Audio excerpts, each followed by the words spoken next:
Professor Dr. John Warwick Montgomery, barrister at law, and we're going to talk about Pinochet and war crimes trials. You've certainly heard the flap.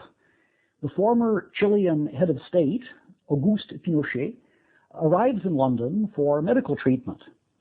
He is a great friend of the former Prime Minister Margaret Thatcher, dines with her. He was an ally to the British in the Falklands War. And bang, extradition is demanded by Spain. There are many Chilean refugees from the Pinochet regime, and the charge is that Pinochet had in fact murdered, or at least allowed to be murdered, Spanish citizens in Chile. Well, this goes through the English courts. It reaches the House of Lords. The House of Lords approves extradition by one vote. But then the House of Lords insists on rehearing the matter, owing to the fact that one of the law lords, Lord Hoffman, did not declare his membership in Amnesty International. It seems that Lord Hoffman's wife has been very active in Amnesty, and Lord Hoffman supports Amnesty.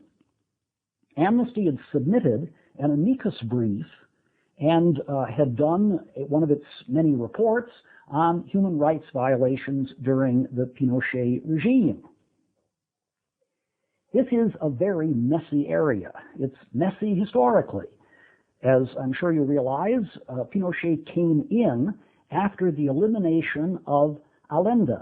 Allende was a communist, but a communist who wanted, or at least claimed to want, a democratic rule in Chile.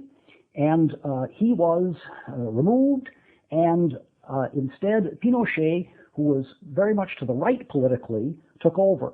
There were nasty rumors that the U.S. State Department had something to do with this political shift. Well, here we are. Should Pinochet be extradited to Spain to be tried for human rights violations, or should he be sent back to Chile after the completion of his medical treatment? This is a truly messy question. An indication of how messy it is the fact that the Roman Catholic Church is divided on the question.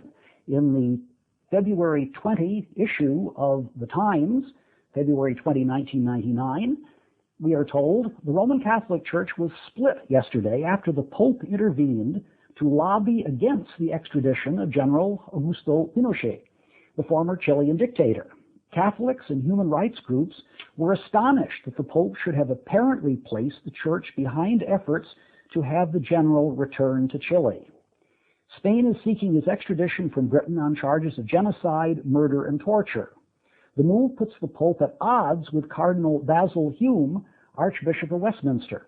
This means that the head of the Roman Catholic Church and the primate of Roman Catholics in England are taking exactly the opposite view on the question. And we also learn from the Times that Carlos Reyes of the London-based campaigning group Chile Democratico said, "We are shocked that the Pope is supporting Pinochet, especially when the Pope said in a homily in December that blood had stained the hands of those responsible for genocide and they have to be arrested. He should never forget that in Chile, 5 priests were killed by Pinochet and thousands of Catholics were put in prison, tortured and killed, and thousands more sent into exile." Well, a issue that splits even the Roman Catholic Church is an issue on which there will be many differences of opinion. And what we want to talk about very briefly are 2 questions. First of all, should Pinochet be extradited? And secondly, should the House of Lords have insisted on retrying the case? Incidentally, the law reports on this are in the Times, in the London Times. The original decision of the House of Lords was published on the 26th of November, 1998, and the Times heading is "Torture No Part of Head of State's Function." And the second House of Lords decision, namely that the whole matter would have to be reheard, that was reported on January Sample complete. Ready to continue?